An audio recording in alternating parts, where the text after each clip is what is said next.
नमस्कार, आप देख रहे हैं इंडिया लाइव टुडे 24 न्यूज। तो चलिए रुक करते हैं आज की प्रमुख और बड़ी खबर पर। केजरीवाल सोरेन की तुरंत रिहाई, ईडी सीबीआई के एक्शन पर रोक। विपक्ष ने महारैली से ईसी के सामने रखी ये 5 मांगे।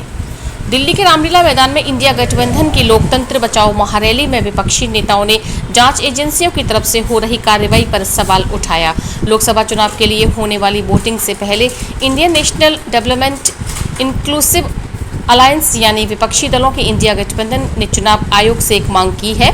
दिल्ली के रामलीला मैदान में रविवार 31 मार्च को हुई इंडिया की रैली में विपक्षी नेताओं ने कहा कि चुनाव आयोग को इलेक्शन के लिए सभी को एक समान मौका देना चाहिए। विपक्ष ने कहा कि चुनावी हेराफेरी रोकने के लिए इलेक्शन कमीशन को एक्शन भी लेना चाहिए। रामलीला मैदान में विपक्षी ताकत को देखते हुए आयोजित हुई महारैली में 5 सूत्री मांगों को रखा गया। इसमें दिल्ली के मुख्यमंत्री अरविंद केजरीवाल और झारखंड के पूर्व सीएम हेमंत सोरेन की तत्काल रिहाई भी शामिल रही। कांग्रेस महासचिव प्रियंका गांधी ने विपक्षी दलों की तरफ से ये मांगे रखी। रामलीला मैदान में इंडिया गठबंधन ने लोकतंत्र बचाओ महारैली का आयोजन किया था, जिसमें अखिलेश यादव से लेकर तेजस्वी यादव जैसे विपक्षी दलों के नेता शामिल हुए। इंडिया गठबंधन ने चुनाव आयोग से क्या मांग रखी? प्रियंका गांधी ने लोकतंत्र बचाओ महारैली के मंच से जनता को संबोधित करते हुए चुनाव आयोग से 5 सूत्री मांगे रखी। उन्होंने पहली मांग रखते हुए कहा, चुनाव आयोग को लोकसभा चुनाव में सभी दलों को एक समान अवसर सुनिश्चित करना चाहिए। दूसरी मांग का जिक्र करते हुए प्रियंका ने कहा, चुनाव में हेराफेरी के मकसद से विपक्षी दलों के खिलाफ जांच एजेंसियों के जरिए कार्यवाही की जा रही है। चुनाव आयोग की एजेंसियों के एक्शन की रोकना चाहिए। तीसरी मांग के बारे में बताते हुए कांग्रेस महासचिव ने कहा कि झारखंड के पूर्व मुख्यमंत्री हेमंत सोरेन और दिल्ली के सीएम अरविंद केजरीवाल को तुरंत रिहा किया जाए।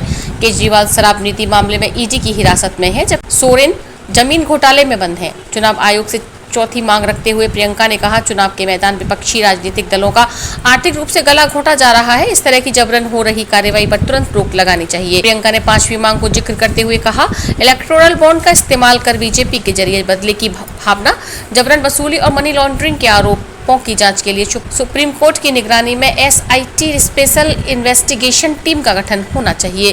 बीजेपी जीत गई तो नहीं बच सकेगा संविधान। राहुल गांधी। इंडिया गठबंधन के लोकतंत्र बचाओ रैली के दौरान कांग्रेस नेता राहुल गांधी ने प्रधानमंत्री नरेंद्र मोदी पर मैच फिक्सिंग करने का आरोप लगाया। उनका मतलब बीजेपी के लिए चुनाव में हेरफेर करना और उसे फिक्स करने से था। राहुल ने कहा, अगर बीजेपी इस मैच में फिक्सिंग वाले चुनाव को जीत जाती है और संविधान को बदल देती है तो देश में आग लगा देगा। ये देश बचे नहीं पाएगा। ये कोई सामान्य चुनाव नहीं है। ये चुनाव देश को बचाने और संविधान सुरक्षित करने के लिए है। लोकतंत्र बचाओ रैली में कांग्रेस की तरफ से पार्टी अध्यक्ष मल्लिकार्जुन खड़गे, सोनिया गांधी, राहुल गांधी, प्रियंका गांधी शामिल हुए।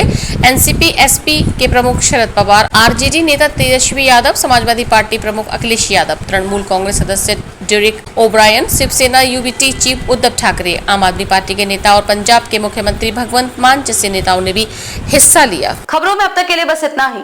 फिर होगी आपसे मुलाकात ऐसी किसी बड़ी और खास खबर के साथ। तब तक के लिए नमस्कार और देखते रहिए इंडिया लाइव टुडे 24 न्यूज।